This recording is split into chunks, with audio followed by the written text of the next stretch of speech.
Bonjour à tous et bienvenue dans cette nouvelle chronique rudimentaire, où on va parler d'une histoire que vous connaissez tous et d'un grand réalisateur que vous connaissez moins. On est en 1982 et des grands films sortent au cinéma. Tron, Conan le Barbare, The Thing, E.T., Mad Max 2, Le Défi, et à côté de ça, un réalisateur encore inconnu du nom de Don Bluth vient de sortir Brisby et le secret de Nîmes. Un film qui certes n'a pas rencontré le succès escompté, mais qui a secoué le monde de l'animation. Non seulement le film a un scénario adulte dans lequel une maman souris va braver tous les dangers pour sauver son enfant malade dans un monde qui est immense, mais il est aussi l'un des premiers films hors Disney à proposer une animation fluide et détaillée.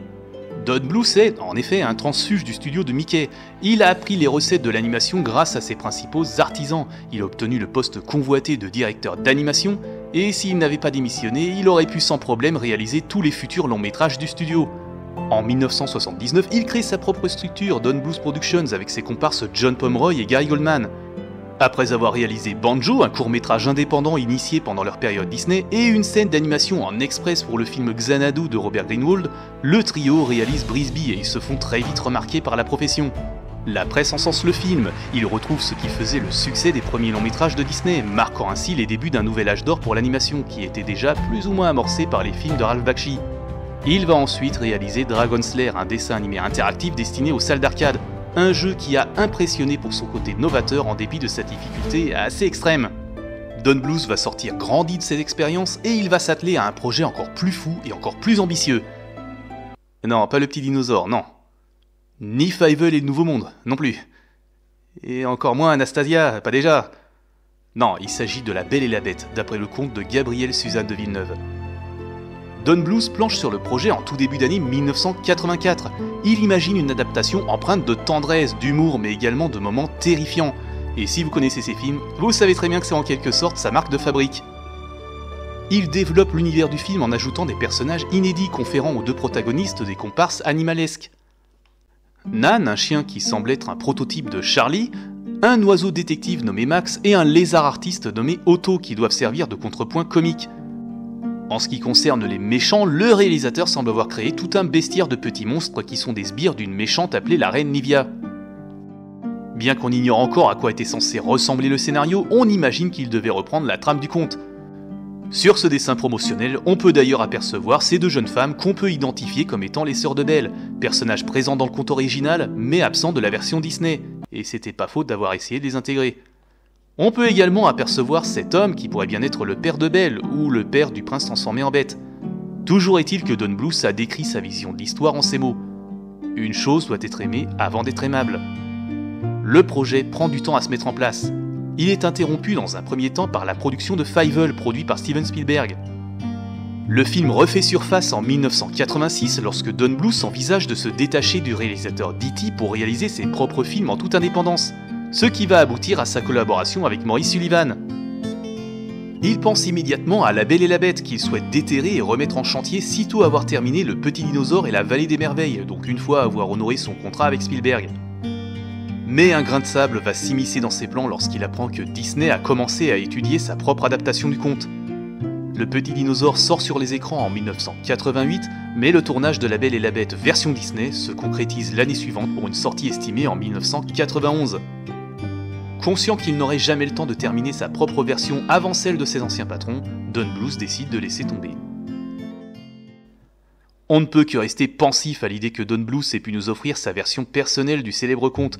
Nul doute qu'il aurait apporté une touche d'audace et de romantisme. Il subsiste encore des magnifiques dessins préparatoires qui donnent un aperçu du film. C'est un artiste qui a dû surmonter bon nombre d'épreuves assez difficiles et qui a dû abandonner beaucoup d'idées de long métrage en cours de route. On pensera notamment à East of the Sun and West of the Moon, initié au début des années 80, un peu avant la fin du tournage de Brisby. Adapté d'un conte norvégien, l'idée de Don Bluth c'est qu'il devait se passer dans un futur lointain, et plus précisément au XXIe siècle.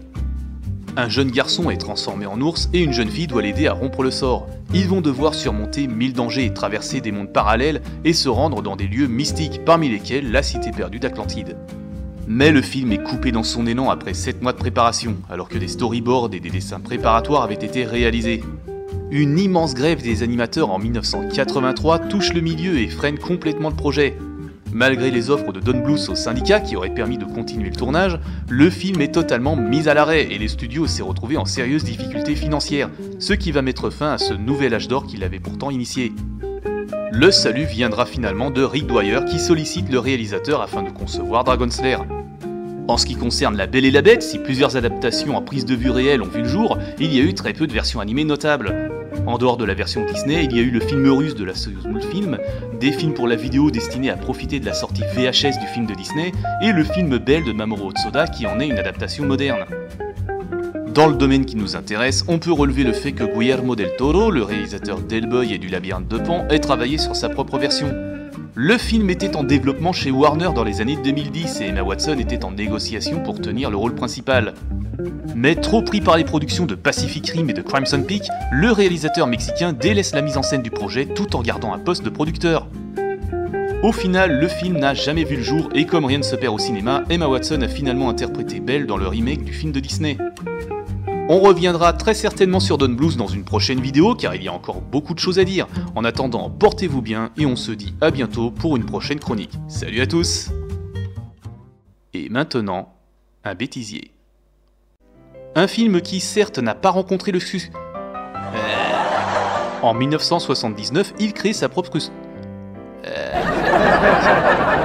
En 1979, il crée sa propre structure. Il va ensuite s'atteler à Dragon Slayer, un dessin animé interactif destiné... Le réalisateur mexicain délaisse la mise en scène du projet tout en gardant un poste de réalisateur. Qu'est-ce ? En ce qui concerne les méchants, le réalisateur semble avoir créé tout un bestiaire de petits monstres qui sont des sbires d'une méchante appelée la Reine Livia... Je vais pas y arriver.